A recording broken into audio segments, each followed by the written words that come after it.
Buy-to-let mortgages versus residential mortgages. For anyone considering property investment, understanding the differences between buy-to-let mortgages and residential mortgages is essential.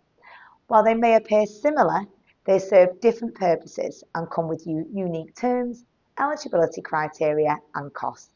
So here's a breakdown of the key differences to help you make an informed decision. Number one, the purpose of the mortgage. So residential mortgages. These are intended for individuals or families looking to purchase a home to live in it. The borrower must live in the property as their primary residence. For buy-to-let mortgages, these are specifically designed for property investors who plan to rent out the property to tenants. The goal is to generate rental income rather than to occupy the property. Number two, deposit requirements. For residential mortgages, typically the minimum deposit required is around 5 to 10% of the property's value. This is obviously dependent on the lender and the borrower's credit profile, but there are also some government-backed schemes to help first-time home buyers with smaller deposits. Buy-to-let mortgages. These usually require a larger deposit, often around 20 to 40% of the property's value. The higher deposit reflects the increased risk lenders associate with rental properties, given that tenants may default on rent for the property, or they may even experience some void periods. So number three, interest rates and fees. For residential mortgages, borrowers typically benefit from lower interest rates.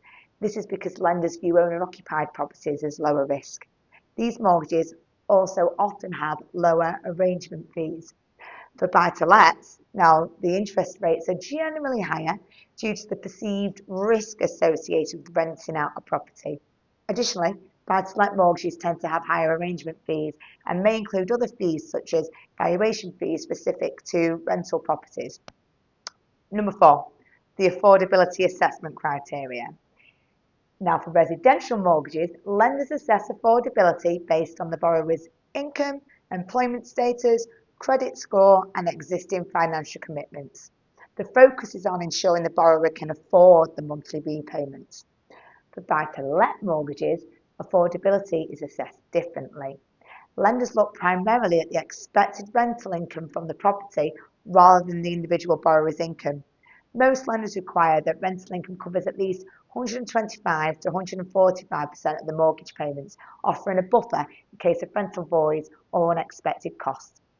Number five, mortgage repayment types. Now, most residential borrowers choose a repayment mortgage where they pay off both the interest and the original amount over the term loan so that the property can be owned outright at the end of the mortgage. For buy-to-let, interest-only mortgages are a bit more common as they allow investors to keep monthly payments lower and focus on cash flow. At the end of the term, the balance must still be repaid, often through the sale of the property or refinancing. Number six, regulation differences. Residential mortgages are tightly regulated. This is to protect homeowners with thorough guidelines on affordability assessments and borrowing limits. Buy-to-let mortgages are not strictly regulated, especially if you're classified as an investor landlord rather than a consumer landlord, someone renting out a property due to a specific circumstance. However, buy-to-let lenders still require landlords to meet certain criteria to ensure that the investment is viable. Number seven, early repayment charges, or ERCs. Some residential mortgages come with ERCs, especially if the borrower wants to pay off a fixed rate mortgage early.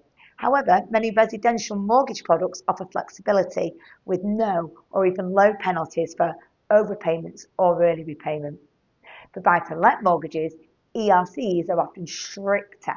This is as lenders want to ensure they recoup their investment. It's essential for investors to understand these changes, especially if they plan to sell or refinance the property within the fixed rate term. Number eight, eligibility and approval process. For residential mortgages, approval is usually straightforward with income and affordability assessments based on the borrower's job stability and even credit history. Approval for buy-to-let mortgages can be more challenging, as lenders prefer borrowers with a good credit history and stable finances. Some lenders also have age restrictions and may require applicants to own their own primary residence before applying for a buy-to-let mortgage. Number 9, risks and considerations.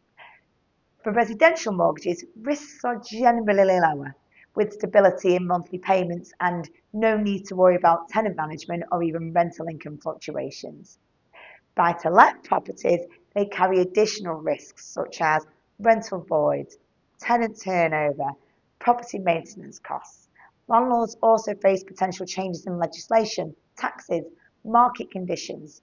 To mitigate these risks, buy-to-let investors should budget for contingencies and consider hiring a property manager if managing tenants directly is too demanding. So which mortgage is right for you? When deciding between a residential and a buy-to-let mortgage, it's essential to consider your goals. Are you looking to buy a home to live in or an investment property to generate some rental income?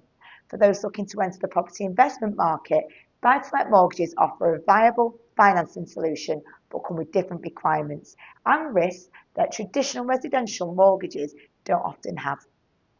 Careful planning, research and professional guidance are key to making the right decision and securing the most beneficial mortgage for your needs. Here at 3MC, we've got a team of expert advisors who you can discuss all your mortgage requirements with. So give the team a call today.